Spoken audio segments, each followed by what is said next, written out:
Hello, I thought I'd make a little bit more of a video on ritual, just kind of explaining it a bit.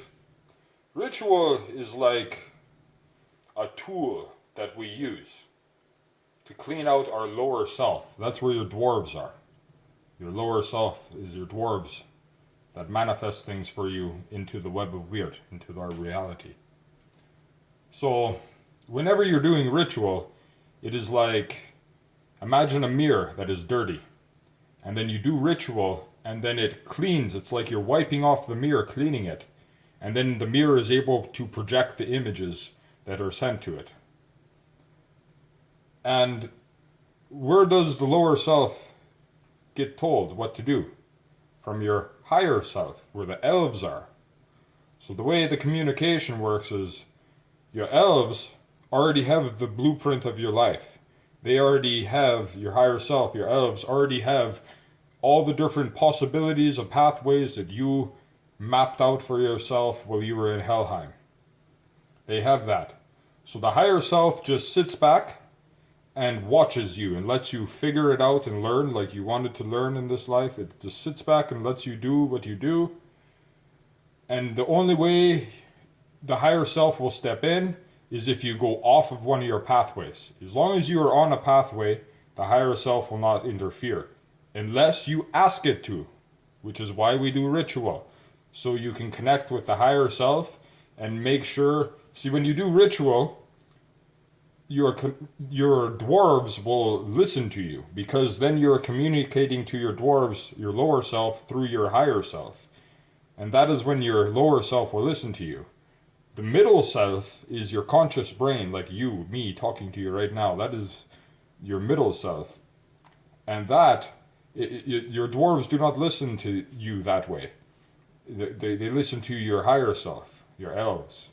So they have the highest respect for the elves. So whenever you do ritual, you are shining that lower self mirror, and your dwarves will start projecting the things that you want, as long as it is on one of your pathways you had chosen. They will not create anything for you unless you put it on one of your multiple pathways that you chose in this particular lifetime.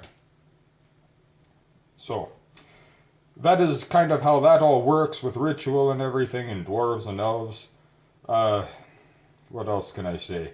Basically, it opens up communication between the higher self, lower self, and middle self, because it goes, your higher self has the blueprint and knows what to do. So when you do ritual, your higher self will tell your lower self, your dwarves, your elves will tell your dwarves what you want, what path you want to be on, and that. And so that is what you're doing when you're doing ritual. You're connecting the three of them. Your higher self to your lower self, and then that goes to you, your middle, your conscious self. It's basically how it goes. And when you do shamanic type of journey, or whatever you call it there, the idea there is to, if possible, it's nice to wake up in the dream. You know, like you daydream, but you wake up in the dream. And then you can really manifest things when you do that. So that is kind of the point of shamanic journey, to wake up in the dream state. But all your other regular rituals and energy work and that is, like I say, to just prove to your dwarves, your lower self, that manifests things, that hey, you are listening to your higher self, the elves, and you better get in line. And they respect the elves so much, they basically worship the elves, the dwarves. So they'll do whatever the elves ask them to do. So that is why you do regular ritual. And then when you do the energy work, you are doing that to empower your rituals and to empower yourself when you go on shamanic journeys, so that it is easier for you to actually experience it and feel it, rather than just trusting that it is happening and maybe not for truly on a conscious level experiencing it. So that is energy. And even if you don't, it still works anyway. But just trust that it's working, because it is. But yeah, the energy work will really gives you that power boost to make all of these things really happen. So that is why we do things like chant the names and runes, and put our hands in a certain way and chant to certain gods and get that energy flowing from them, and from Mother Earth or Thor or whoever, or the moon, or right. And another thing about the moon, so moon means mind, which is man to our ancient Germanic. That man meant mind to our ancient Germanic pagan ancestors. And what that really means is what separates us from being an animal. An animal can think, we can think, but that is not the mind. The mind is the ability to meditate.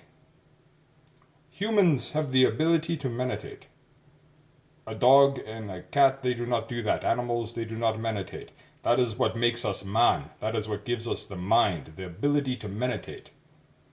And what does the moon do? Remember, it reflects the sun. What is the sun? The soul. So when you meditate, if you are a human, a man, then you meditate.